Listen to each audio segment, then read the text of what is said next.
Meus irmãos e minhas irmãs, a paz do Senhor Jesus, como é que vocês estão? Espero que estejam bem. Eu estou de volta aqui nesse canal, trazendo mais um vídeo nesse modelo para vocês. E hoje eu queria comentar sobre um assunto muito interessante. Um assunto um pouquinho longo e que vou depender da sua atenção. Eu recentemente escrevi um pequeno artigo lá no meu site do blog, que vai estar aqui embaixo, caso você queira acompanhar as minhas postagens lá. Não é bem uma rede social muito atual, é uma ferramenta muito antiga aí para quem gosta de escrever artigos, produzir textos, mas que ainda é muito útil. E se você gosta desse tipo de coisa, consumir esse tipo de material, vou deixar aqui embaixo para você me acompanhar nas minhas postagens por lá. Eu fiz um artigo falando sobre o cristão e a política. Nesse artigo eu abordei pontos bíblicos, pontos históricos, englobei muitos princípios pelo qual podemos apoiar, o fundamento do envolvimento do cristão com a política, do ponto de vista correto, do qual vamos abordar do que significa de fato a política. Eu deixei aqui no meu computador o artigo aberto para que nós pudéssemos direcionar nosso vídeo e assim vocês fazerem parte do compartilhamento dessa informação, que eu sei que é um assunto muito bem falado nos dias atuais, principalmente porque a época de eleição está chegando, e eu creio que esse tema vai edificar a sua vida e abrir muito a sua mente. Mas por fim, vamos ao nosso tema. A política, ela faz parte da vida humana porque ninguém vive completamente isolado. Toda a sociedade precisa se organizar, estabelecer leis, administrar recursos, proteger direitos e buscar soluções para problemas coletivos. Por isso a política não deve ser reduzida a partidos, eleições ou disputas de poder, só porque o termo foi banalizado. Ela envolve a responsabilidade de governar e participar da vida pública visando ao bem da comunidade.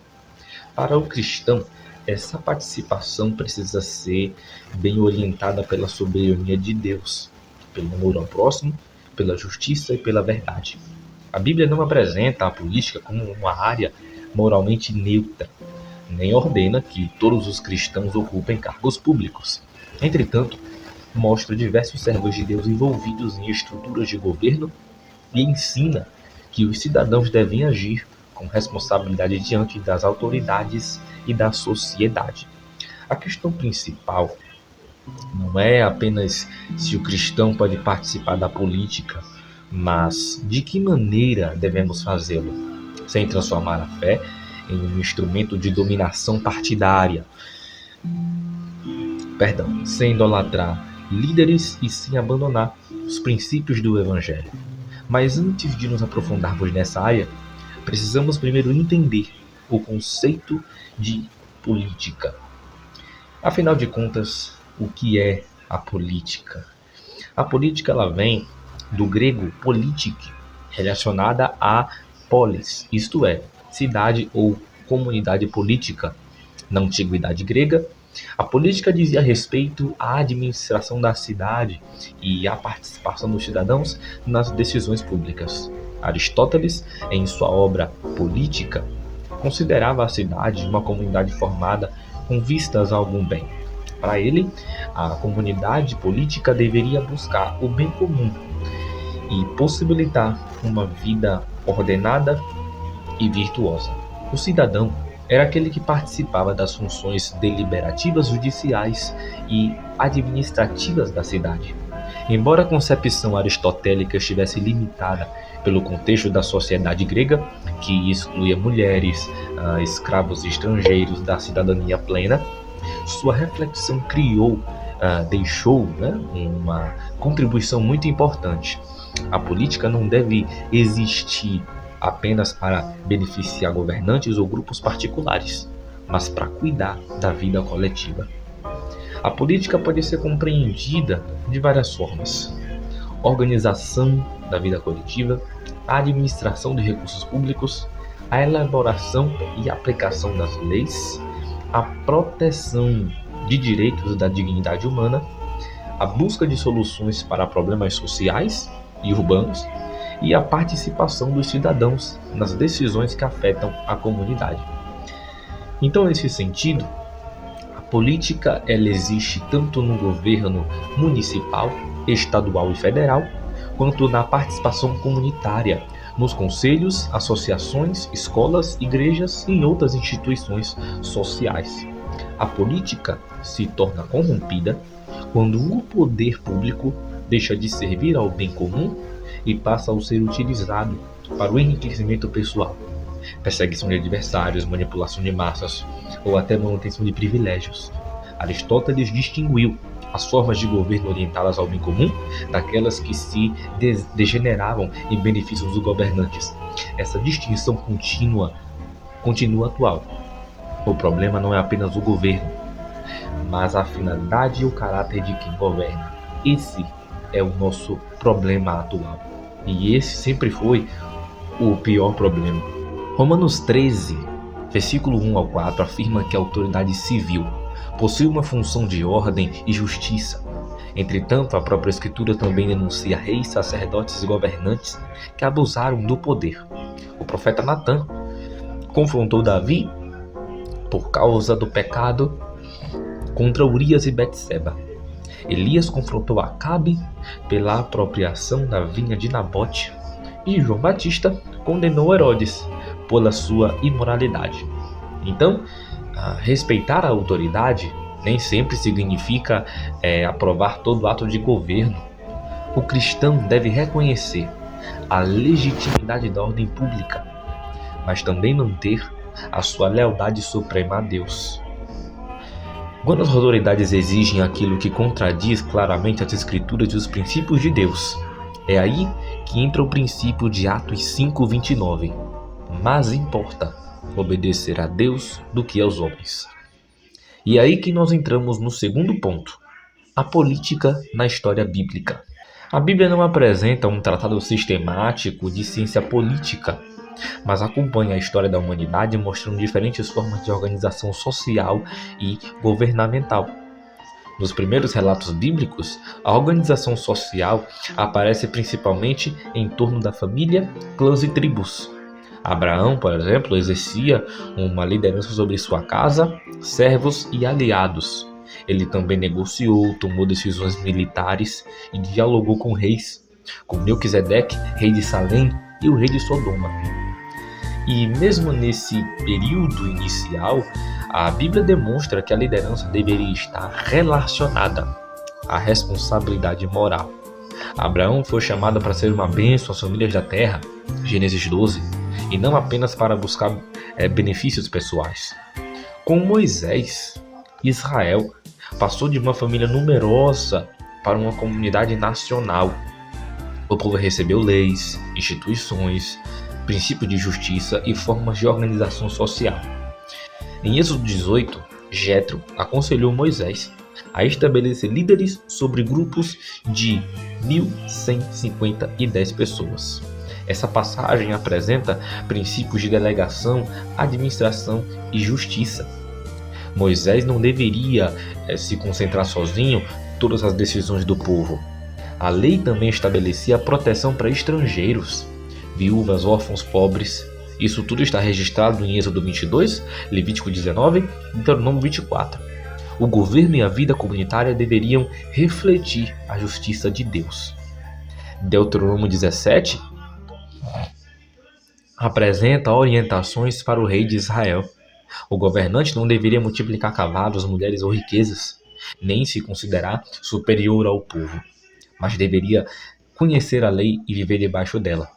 Esse texto ensina que o poder tem que ser limitado pela justiça e pela submissão a princípios superiores. Quando chegamos no período dos juízes, Israel vive uma grande instabilidade política e espiritual.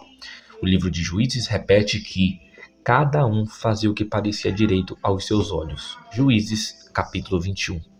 A ausência de liderança justa produziu violência, produziu idolatria e desordem. O livro mostra que a sociedade não é corrigida apenas por estruturas políticas. A corrupção pública frequentemente está relacionada à corrupção do coração. Por isso, a transformação política tem que ser acompanhada de conversão moral e espiritual. Quando chega a vez de Saul, Davi e Salomão, Israel passa a ter uma monarquia. Davi foi escolhido por Deus, mas seus pecados demonstraram que até um rei ungido poderia abusar do poder. Salomão começou seu governo muito bem, pediu sabedoria para julgar o povo, mas posteriormente acumulou riquezas, mulheres e alianças que comprometeram sua fidelidade com Deus. Depois da divisão do reino, muitos reis foram condenados pelos profetas por causa da idolatria, da injustiça e da exploração dos pobres. O problema não era a existência de uma estrutura política, mas a infidelidade dos governantes e do povo. Durante o exílio, judeus fiéis serviram dentro de governos pagãos sem abandonar sua identidade espiritual. Esse período oferece alguns dos exemplos mais relevantes para a discussão sobre o cristão e a política, que inclui José, Daniel e entre outros exemplos. José foi vendido como escravo, mas Deus o elevou a uma posição de autoridade no Egito. Em Gênesis 41, Faraó o nomeia governador, colocando-o responsável pela administração do país. José utilizou sua posição para administrar a produção e preservar vidas durante uma grande fome. O seu exemplo mostra que um servo de Deus pode atuar em meio à estrutura política não israelita e buscar o bem de uma população ampla. Contudo, o relato também exige uma leitura cuidadosa. A política econômica de José fortaleceu enormemente o poder de Faraó e levou a população a vender terras, rebanhos e liberdade para sobreviver. Gênesis 47. Portanto, o texto não deve ser usado de maneira simplista para glorificar. Ele mostra tanto a capacidade administrativa de José, quanto a complexidade moral de decisões políticas.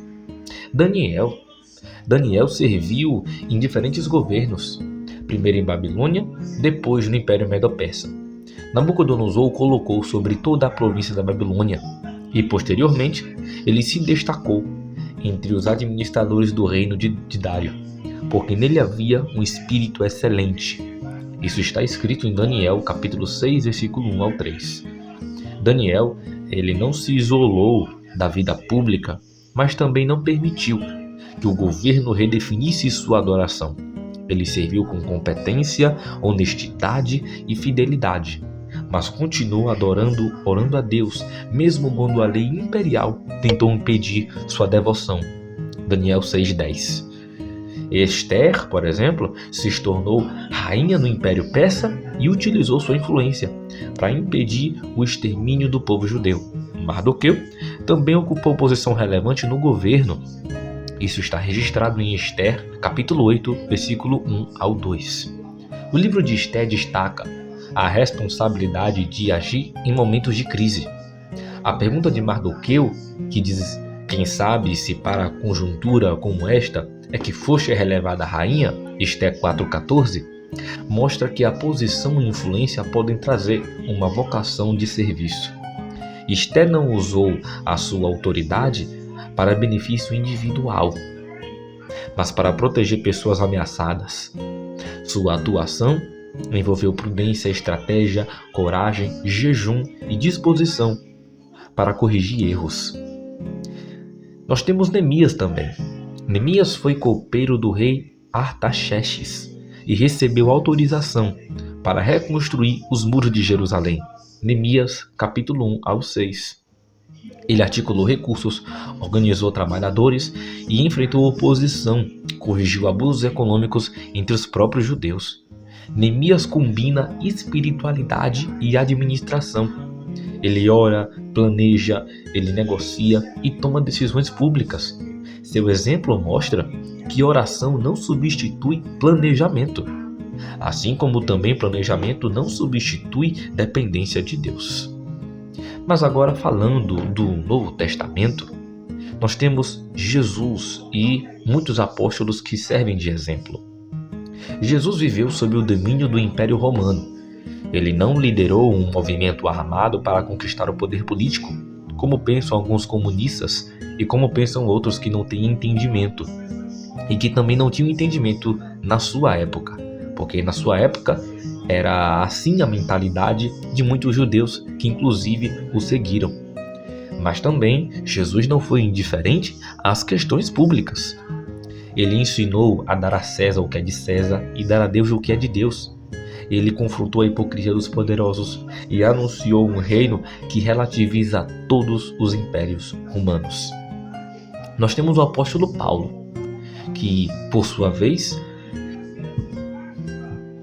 utilizou seus direitos como cidadão romano para obter proteção legal e denunciar abusos. Isso está registrado em Atos 16, Atos 22 e Atos 25. Isso demonstra que o cristão pode usar instrumentos jurídicos e institucionais para defender a justiça. Então nós chegamos à parte número 3. Em primeiro lugar, nós vimos sobre as raízes da política. No número 2, nós vimos a política na história bíblica. E chegamos ao ponto de número 3. O cristão, ele pode se envolver na política? Com certeza, talvez você tenha pulado para essa parte do vídeo, ou então era a parte que você mais queria ouvir. A questão é sim, o cristão ele pode se envolver na política como cidadão, como eleitor, líder comunitário, conselheiro, servidor público, assessor, candidato ou ocupante de cargo eletivo. A Bíblia não estabelece uma proibição geral contra essa participação. A participação, porém, não é automaticamente santa apenas porque alguém usa linguagem religiosa. Também não é automaticamente pecaminosa apenas porque ocorre no ambiente público ou pelo que acontece lá dentro. O critério bíblico é o caráter, a finalidade e os meios que são utilizados. Jeremias 29:7 ordena aos exilados que buscassem a paz e a prosperidade da cidade onde viviam. Embora o contexto seja o exílio na Babilônia, o princípio mostra que o povo de Deus deve contribuir para o bem da sociedade, mesmo vivendo sob um governo que não compartilha a sua fé. O cristão não existe apenas para cuidar dos seus próprios interesses e interesses da igreja. Ele é chamado a ser sal da terra e luz do mundo. Jesus resumiu a lei no amor a Deus e ao próximo. A política envolve decisões que afetam diretamente aos pobres, doentes, idosos, crianças, trabalhadores, imigrantes, pessoas vulneráveis. Por isso, a indiferença diante da injustiça pode contradizer aquilo que a gente prega. Defender políticas públicas justas, combater a corrupção e proteger a dignidade humana podem ser expressões concretas do amor ao próximo. A Bíblia ordena, em Isaías 1:17, aprendei a fazer o que é o bem, praticai o que é reto, ajudai o oprimido, fazer justiça ao órfão, tratai da causa das viúvas. Provérbios 31, do 8 ao 9. Também chama o povo de Deus a falar em favor dos que não podem se defender. Esses textos não determinam um único programa partidário, mas estabelecem critérios morais, justiça, defesa de vulneráveis, honestidade e responsabilidade. Paulo ensinou os cristãos a respeitarem as autoridades e a cumprirem suas responsabilidades civis. Romanos 13, Tito 3:1. Jesus também falou sobre o pagamento de impostos em Mateus 22. Ao mesmo tempo, a obediência ao Estado não é absoluta. As parteiras hebreias, por exemplo, desobedeceram a ordem de Faraó de matar os meninos hebreus. Os apóstolos recusaram-se a parar de anunciar Cristo quando foram proibidos pelas autoridades. A postura cristã, portanto, não é anarquia nem submissão cega. É respeito responsável com resistência, quando o poder viola a justiça e a vontade de Deus. Então chegamos numa parte muito interessante do nosso vídeo. De que forma o cristão pode participar? Com certeza é um tópico curioso. Ele pode participar de várias formas. Como cidadão, o voto deve ser exercido com responsabilidade, não com idolatria. O cristão deve avaliar candidatos e propostas por critérios, como, por exemplo, integridade e histórico público, competência e responsabilidade administrativa, compromisso com a verdade, respeito à dignidade humana, disposição para prestar contas, defesa da justiça dos vulneráveis e capacidade de dialogar e respeitar as instituições. Nenhum candidato representa perfeitamente o reino de Deus. O cristão precisa rejeitar a ideia de que determinado partido, político ou ideologia é equivalente ao Evangelho. A participação política não se limita ao dia da eleição. O cristão pode acompanhar o orçamento público, participar de audiências, fiscalizar obras, cobrar transparências, integrar associações, dialogar com representantes e denunciar irregularidades. A democracia depende de cidadãos que não abandonem o espaço público. A política se deteriora quando pessoas honestas se retiram completamente e deixam as decisões nas mãos de grupos interessados apenas em poder. O cristão também pode se envolver como servidor público. O cristão que exerce uma função pública deve enxergar seu trabalho como serviço, não como oportunidade de privilégio. José, Daniel e Neemias demonstram competência e fidelidade em ambientes de governo. A ética pública exige recusar suborno e favorecimento devido, não usar o cargo para enriquecimento pessoal, tratar cidadãos com igualdade, cumprir leis justas, prestar contas, proteger o interesse público, admitir erros e corrigir abusos. Romanos 12:2 ensina que o cristão não deve conformar-se com o padrão corrompido do mundo. Isso se aplica à cultura política. E o cristão também pode participar como candidato. O cristão pode se candidatar, desde que compreenda que o cargo não lhe dá autoridade espiritual sobre a consciência das pessoas.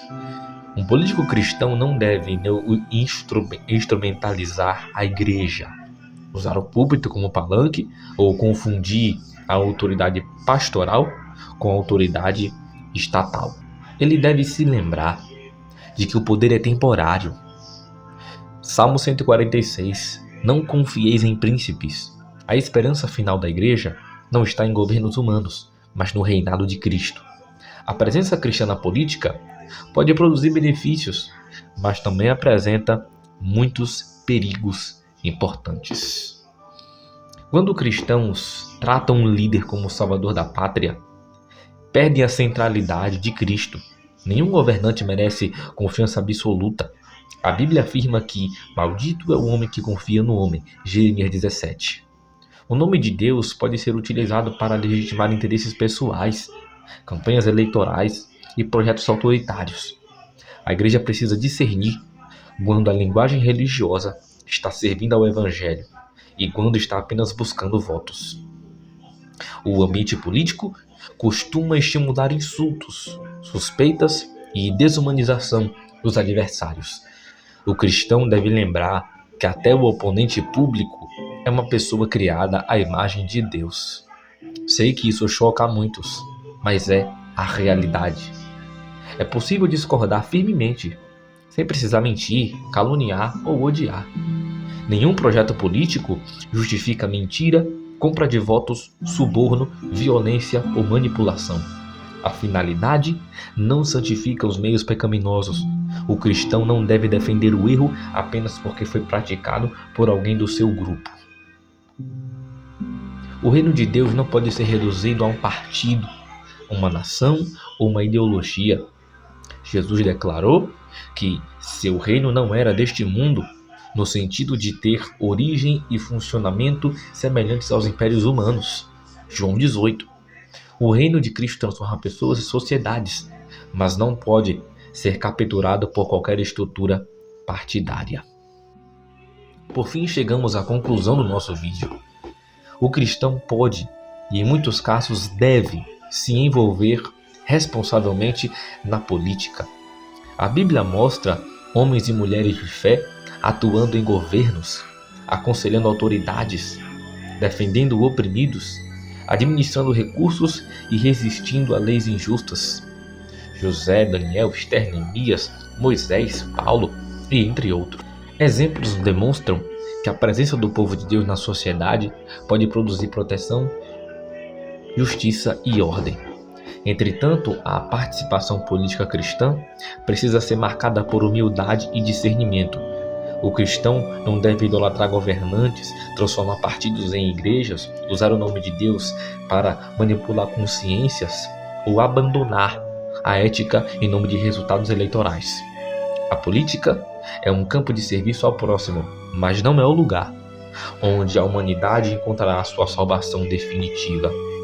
Governos são necessários, porém limitados.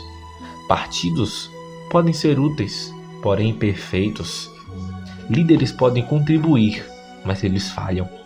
A esperança final da igreja está em Jesus Cristo, o verdadeiro Rei, cujo reino é de justiça, paz e verdade, e é eterno. Por isso, o cristão ele deve participar da vida pública com consciência, honestidade e coragem, lembrando-se das palavras de Jesus: vós sois o sal da terra e sois a luz do mundo. A missão cristã não termina na igreja. Ela alcança a família, o trabalho, a comunidade e também a política, sempre sobre o senhorio de Cristo. Eu espero que vocês tenham gostado desse vídeo. Espero que você tenha meditado bastante, refletido bastante. Se você puder, compartilhe esse vídeo. Coloque no status da sua rede social. Mande para um amigo seu que gosta muito de política, de debater sobre o assunto. Compartilhe com ele esse vídeo. Compartilhe em sua rede social. Coloque nos comentários a sua opinião. Que Deus te abençoe e que Deus também possa abençoar as nossas eleições deste ano.